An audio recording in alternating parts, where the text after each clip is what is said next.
નમસ્કાર ખેડૂત મિત્રો, આજે 11 જુલાઈ 2026 શનિવાર અને ખેડૂત સેવા ચેનલમાં આપ સૌનું હાર્દિક સ્વાગત છે।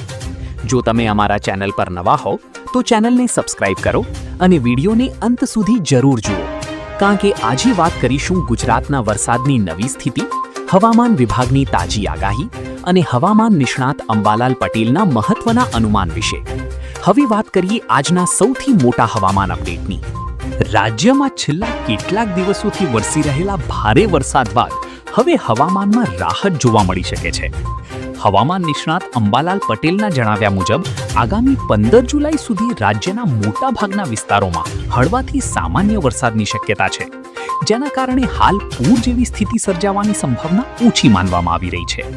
જો કે તેમણે એ પણ જણાવ્યું છે કે 14 થી 17 જુલાઈ દરમિયાન બંગાળના ઉપસાગરમાં નવી વરસાદી સિસ્ટમ સક્રિય થઈ શકે છે। જો આ સિસ્ટમ મજબૂત બનશે તો પશ્ચિમ સૌરાષ્ટ્ર સહિત રાજ્યના કેટલાક વિસ્તારોમાં ફરી સારા વરસાદનો એક નવો રાઉન્ડ શરૂ થઈ શકે છે।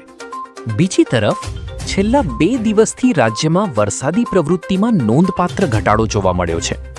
મોટાભાગના જિલ્લાઓમાં વરસાદે વિરામ લીધો છે, જ્યારે કેટલાક વિસ્તારોમાં માત્ર હળવા ઝાપટા નોંધાયા છે।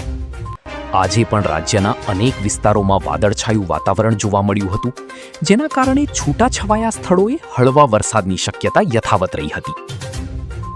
હવામાન વિભાગના જણાવ્યા અનુસાર આગામી 7 દિવસ દરમિયાન રાજ્યમાં વ્યાપક ભારે વરસાદની શક્યતા ઓછી છે।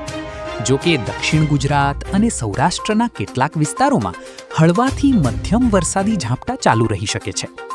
હાલ વરસાદ લાવતી મુખ્ય સિસ્ટમ નબળી પડતા ભારે વરસાદની સંભાવનામાં ઘટાડો નોંધાયો હોવાનું વિભાગે જણાવ્યું છે। ગુજરાત રાજ્યમાં ચોમાસાની સિઝન વચ્ચે ભારતીય હવામાન વિભાગ એટલે કે IMDએ આગામી દિવસો માટે મહત્વની આગાહી જાહેર કરી છે। વિભાગના જણાવ્યા મુજબ હાલ રાજ્યમાં કોઈ મોટી વરસાદી આફતની શક્યતા દેખાતી નથી। જો કે પશ્ચિમ ભારતના દરિયાકાંઠાના વિસ્તારોમાં સક્રિય હવામાન પ્રણાલીની અસરને કારણે કેટલાક વિસ્તારોમાં હળવાથી મધ્યમ વરસાદ ચાલુ રહી શકે છે। મોટાભાગના વિસ્તારોમાં વરસાદનું જોર મર્યાદિત રહેવાની શક્યતા વ્યક્ત કરવામાં આવી છે। હવે વાત કરીએ વરસાદના આંકડાની।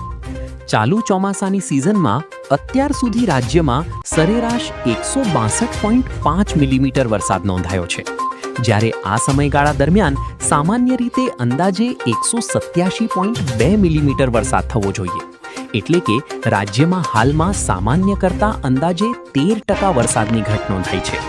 ફિલહાલ એટલું જ। હવામાન સંબંધિત દરેક સચોટ અને ઝડપી અપડેટ માટે ખેડૂત સેવા ચેનલ સાથે જોડાયેલા રહો। વિડીયો ગમ્યો હોય તો લાઈક કરો, શેર કરો અને ચેનલને સબસ્ક્રાઇબ કરવાનું ભૂલશો નહીં। નમસ્કાર।